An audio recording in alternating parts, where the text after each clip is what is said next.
किसी ने बड़ी कमाल की बात कही है कि अपने मन को कंट्रोल करना सीखें इससे पहले कि आपका मन आपको कंट्रोल करने लग जाए। अमेरिका में एक बार एक बड़ा ही खूंखार अपराधी था, ऐसा क्रिमिनल जिसके पीछे वहां की पुलिस पड़ी हुई थी, एजेंसीज पड़ी हुई थी, लेकिन वो पकड़ में नहीं आ रहा था। एक दो बार वो पकड़ में आया लेकिन फिर से वो भाग गया। अब क्या किया जाए, तो वहां के जो ऑफिशियल्स थे उन्होंने एक टॉप कॉप को, यानी कि पुलिस के सबसे शानदार अधिकारी को ये जिम्मा सौंपा कि अब आप जाइए और जाकर के इसे पकड़िए। उनको सिर्फ यही प्रोजेक्ट दिया गया कि आपने इस क्रिमिनल को पकड़ के लाना है। उन्होंने सारी स्ट्रेटेजी बनाई, उस क्रिमिनल को पकड़ा गया, जेल में डाला गया, जेल के बाद उसे कोर्ट ले जाया गया, कोर्ट केसेस चले, लंबी हियरिंग चली और फाइनली जज साहब ने वर्डिक्ट सुनाया, फैसला सुनाया। उन्होंने बताया कि ये जो अपराधी है इसने इतने बुरे बुरे काम किए जिंदगी में कि इसको अब मौत की सजा सुनाने के अलावा कोई चारा नहीं बचता है। इसको यही सजा है कि इसे जल्द से जल्द फांसी की सजा सुनाई जाती है, जल्द से जल्द इसे फांसी दी जाए। अब उसकी फांसी की सजा जो थी वो अखबारों में छप गया कि उसे फांसी की सजा मिलने वाली है। लोग बड़े खुश हुए कि भाई बुरा काम है, बुरा ही उसको रिजल्ट मिलना था, इसमें कोई सोचने वाली बात नहीं है। लेकिन अमेरिका के जो साइंटिस्ट थे उन्होंने सोचा कि भाई जब ये क्रिमिनल जो है ऊपर जाने ही वाला है, इस दुनिया को छोड़ के जाने वाला है, इसको मौत मिलने वाली है, तो क्यों ना इस पर एक छोटा सा एक्सपेरिमेंट किया जाए। साइंटिस्ट जो थे उन्होंने परमिशन ली, वो जेल में पहुंचे, वहां जाकर के उस क्रिमिनल से मुलाकात की, उससे बताया कि आप पर एक छोटा सा एक्सपेरिमेंट करना चाहते हैं। वैसे भी आपको मौत की सजा सुनाई गई है, आपको तो जाना है दुनिया से। जाने से पहले हम आपको फांसी की सजा नहीं देंगे, बल्कि आपको एक जहरीले सांप से, कोबरा से डसवाएंगे।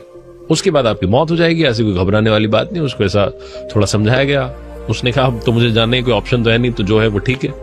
साइंटिस्ट वहां से चले गए मीटिंग करके। ये बंदा पूरी रात सोचता रहा कि कल क्या होने वाला है, सांप आएगा मुझे डसेगा।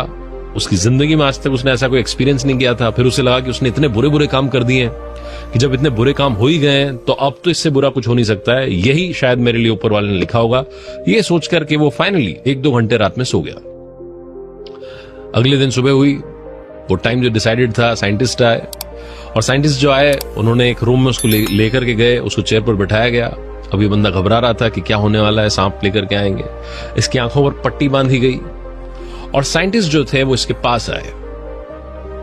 जहरीला सांप जिसका नाम कोबरा बताया गया था, उससे इसे डसवाया नहीं गया, बल्कि सिर्फ 2 छोटी छोटी सेफ्टी पिन इसे चुभोई गई और कुछ सेकंड्स में ही इस आदमी की, इस क्रिमिनल की मौत हो गई। इसके बाद जब पोस्टमार्टम हुआ तो मालूम चला कि इस क्रिमिनल की बॉडी में उतना ही जहर था जितना एक कोबरा के काटने पर होता है। अब आप सोचेंगे कि इस व्यक्ति के शरीर में कोबरा वाला जहर आया तो आया कहां से। इस व्यक्ति के शरीर में वो जहर इसके खुद शरीर ने पैदा किया, क्योंकि इस बंदे की बॉडी में वो जहर इसलिए आया कि इसके दिमाग में नेगेटिव थॉट्स चल रहे थे। इसको लग रहा था कि इसको सांप काट चुका है, जबकि असल में से सिर्फ सेफ्टी पिन चुभोई गई थी। ये छोटी सी कहानी बताती है कि हमारी जिंदगी में बड़ी सारी बीमारियां तो सिर्फ इस वजह से हैं क्योंकि हम उल्टा सोचते हैं, गलत सोचते हैं। रविन्द्रनाथ टैगोर की एक बात मुझे याद आती है। वो कहते थे कि छोटे बच्चे को आग के पास जाने से रोकना नहीं चाहिए, उसे एक बार जाने दो। उसको जब जलन लगेगी, गर्मी लगेगी, जब थोड़ा सा वो जलेगा तो उसके बाद जिंदगी में कभी नहीं जाएगा। ये छोटी सी कहानी बताती है कि अपने थॉट्स, अपनी सोच पॉजिटिव रखिए। जब आपकी सोच पॉजिटिव रहेगी तो आप कमाल कर दिखाएंगे।